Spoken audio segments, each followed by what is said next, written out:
አክብሮታዊ ሰላምታችን በያላችሁበት ይድረስ። የተወደዳችሁ የኢትዮ ፎረም ቤተሰቦች እነሆ የዕለቱን ዘገባዎቻችንን ከዚህ እንደሚከተለው ወደ እናንተ ማድረስ ጀመርን። ዋና ዋናዎቹን በቅድሚያ የብልጽግናው መንግስት ዛሬም በአማራ ክልል የድሮን ድብደባ አድርሷል። የፋኖ ኃይሎች ደግሞ በከተሞች ውስጥ በመግባት ጭምር ጥቃቶችን መፈጸማቸውን አሳውቋል። የመከላከያ ሰራዊቱ በጥቂት አካባቢዎች ከ200 በላይ ሰው ደመሰስኩ ብሏል። በዝርዝር የምንመለከተው ቀዳሚው ጉዳይ ይሆናል። በትግራይ ክልል ርዕሰ መዲና መቀሌ ትናንቱ ፍንዳታ መነጋገሪያ ሆኖ እንደቀጠለ ነው። ቦምብ፣ ፈንጂ ወይንስ ደግሞ ድሮን የሚለው ጉዳይ በአንድ በኩል፣ የጥቃቱ ኢላማስ የሚለው ደግሞ በሌላ በኩል እየተነሱ ያሉ ጉዳዮች ናቸው። እንመለከተዋለን። አመራሩ ኮበለሉ። እኒህ አመራር የኮበለሉት ባንኩ ላይ ያጋጠመውን ከፍተኛ ኪሳራ ተከትሎ ነው። ፕሬዚደንቱ የቅርብ ሰው የሆኑትን ግለሰብ እንዲሸሹ ካደረጉ በኋላ ሚኒስትሮችን ጭምር በቦርድ አመራርነት ሾሟል ተብሏል። ከምንጮቻችን የተገኘው መረጃ ይቀርባል። ከሰሞኑ ፊልድ ማርሻል ብርሃኑ ጁላም የሆነ አብይ አህመድ ያገኟቸው ወታደራዊ እንግዶችን በተመለከተም ሻዕቢያ ምላሽ ሰጥቷል። የኢትዮጵያ የባህር ኃይል ቀይ ባህር ላይ መስፈር አይችልም ያለበትን ምክንያትም እንዲሁ ተጨማሪ አዘጋጅተናል። ዶናልድ ትራምፕ ከሶስተኛው ዓለም ሀገራት የሚመጡ ስደተኞች ወደ አሜሪካ እንዳይገቡ ቋሚ እገዳ ሊጥሉ መሆኑን አሳወቁም። በሌላ በኩል አስተዳደራቸው ኤርትራ፣ ሶማሊያና ሱዳንን ጨምሮ የ19 ሀገራት ዜጎች የመኖሪያና የስራ ፈቃድን ሊመረምር ስለመሆኑ ተገልጿል። ሌላኛው መረጃችን ነው። የተፈነቀሉት የሀገሪቱ መሪ ሀገር ጥለው ሸሹ። የተወደዳችሁ የኢትዮ ፎረም ቤተሰቦች አብራችሁን ስትቆዩ እነዚህን እና ሌሎችን መረጃዎችን ታደምጣላችሁ። ሰናይ ቆይታ ይሆንላችሁ።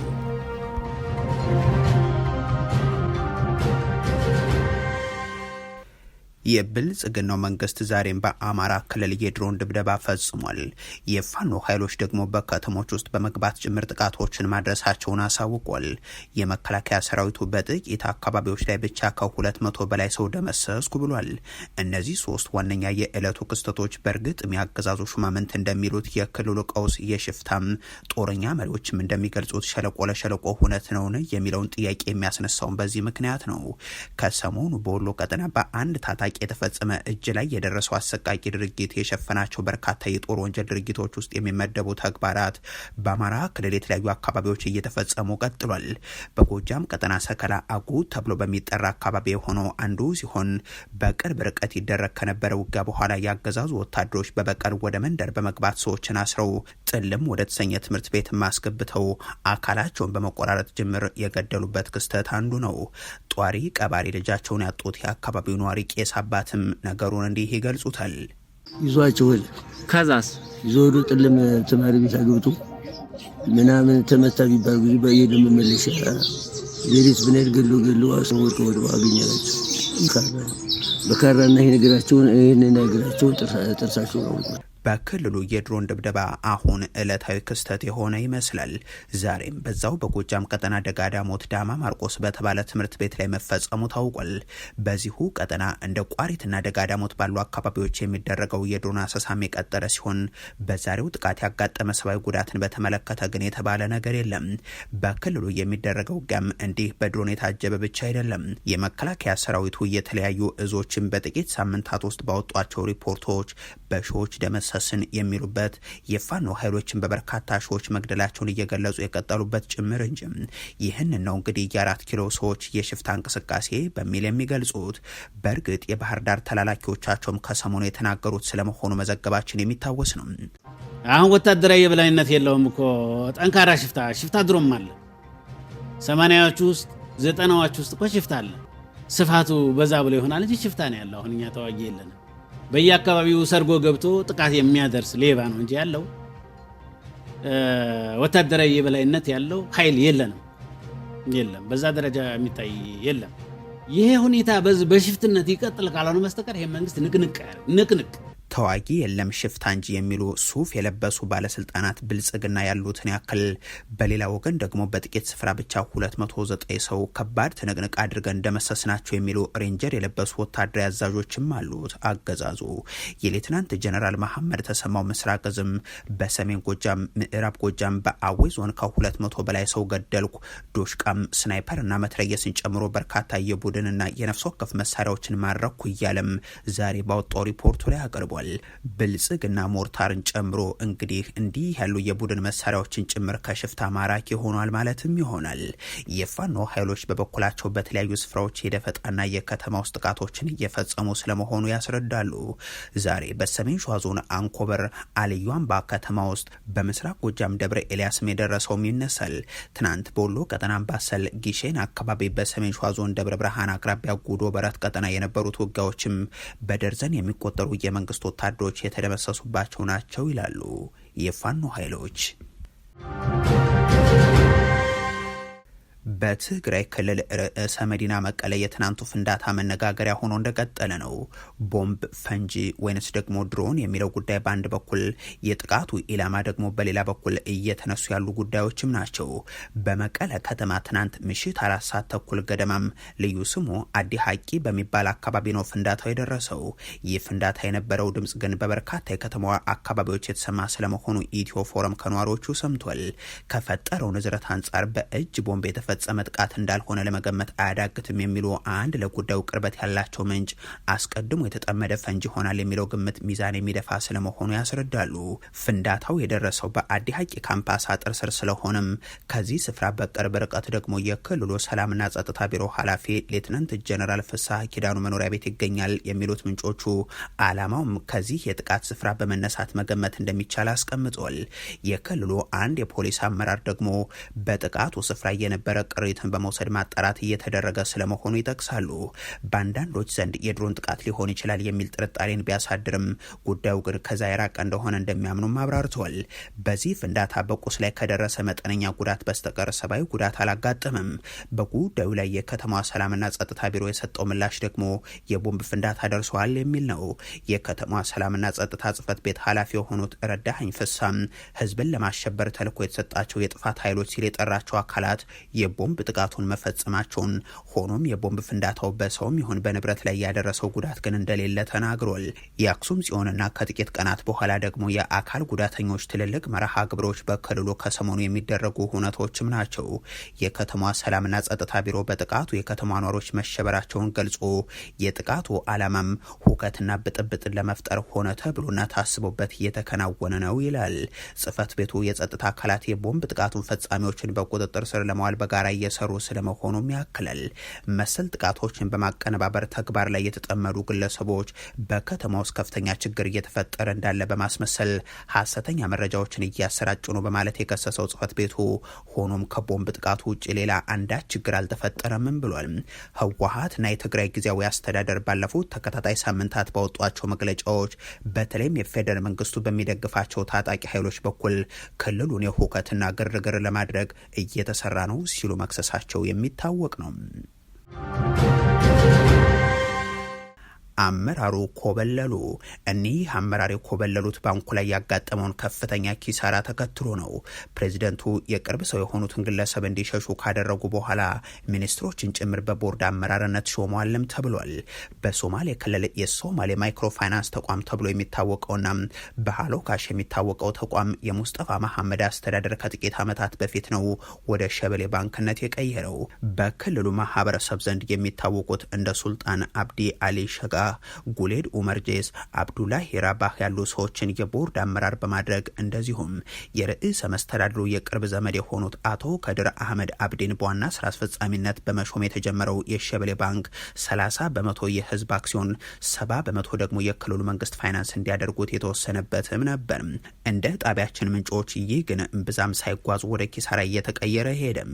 የክልሉ ሹማምንትና ወዳጅ የኦህዴድ ብልጽግና ሹማምንትም እንደፈለጉ ብድር የሚወስዱበት በቀላሉም ገንዘብ የሚያዘዋውሩበት ተቋም ሆነ ሲሉ ያክላሉ። ኪሳራው እየበረታ ሲሄድ ዘመዳቸውን የሾሙበትን ይህንን ባንክ ለመታደግ ሙስጠፋ መሐመድ ለእያንዳንዱ ወረዳ ጭምር ደብዳቤ መጻፋቸውንና 5 ሚሊዮን ብር እያንዳንዱ ወደ ባንክ እንዲያስገባ ማዘዛቸውን ምንጮቹ ከ2 ዓመታት በፊት የተጻፈውን ይህንን ደብዳቤ ጭምር አያይዘውም ገልጸውልናል። ትርፍና ኪሳራን የሚጠይቁ ሼር ሆልደሮች ምን እየሆነ እንደሆነ ሲያመለክቱ ይመናጨቃሉ የሚሉት ምንጮቹ አሁን ባንኩ የነበረውን ገንዘብ ሁሉ አጥቶ ከየወረዳዎቹ የተሰባሰበው ወደ ግማሽ ቢሊዮን ብርም ጠፍቶ ከባድ ኪሳራ ውስጥ መግባቱን አሳውቋል። ጉዳዩ አሳሳቢ ደረጃ ላይ ሲደርስም ርዕሰ መስተዳድሩ የባንኩን ዋና ስራ አስፈጻሚ ከድር አህመድ አብዲን ከተጠያቂነት ለማትረፍ እንዲኮበለሉ አድርገዋል ተብሏል። እኒህ የባንኩ አመራርም ርዕሰ መስተዳድሩ ልጆቻቸውን አስቀድመው ወዳሸሹበት አሜሪካ ከሰሞኑ መኮብለላቸውን ምንጮች ገልጿል።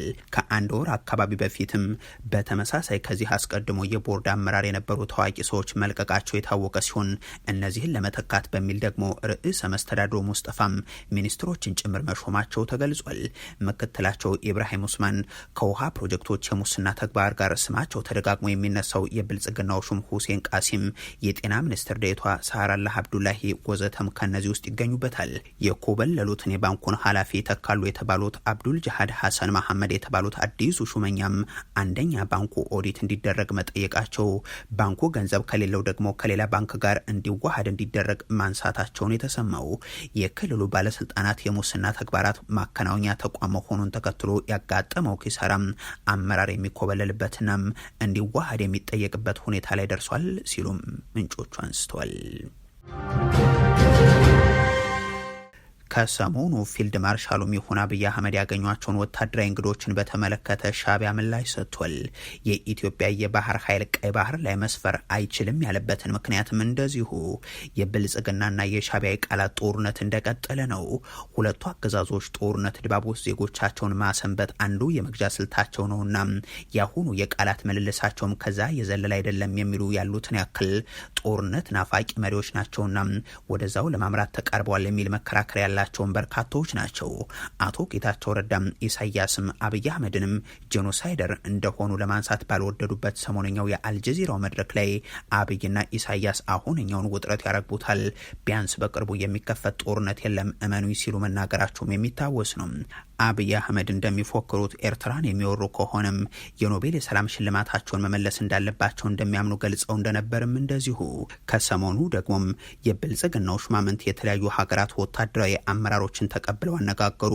ዋነኛ አጀንዳው ደግሞ ቀይ ባህር ነው ሲሉ እንደነበር የሚታወስ ነው። የባህር ኃይሉ አዛዥ ክንዱ ገዞ ከጣሊያን የባህር ኃይል ልዑካን ጋር ተገናኙ የተባለው በዚህ ሳምንት ነው። የፈረንሳይ የምድር ጦር አመራሮች ጎበኙን የተባለውም እንዲሁ በዚሁ ሳምንት ነው። ጠቅላይ ሚኒስትር አብይ አህመድ ፊልድ ማርሻል ብርሃኑ ጁላም ከአሜሪካ በአፍሪካ የጦር አዛዥ ጀነራል አንደርሰን ጋር ተነጋገርን፣ ቀይ ባህር ኢትዮጵያ ይገባታል አሉን በሚል የተገለጸውም ከቀናት በፊት ነው።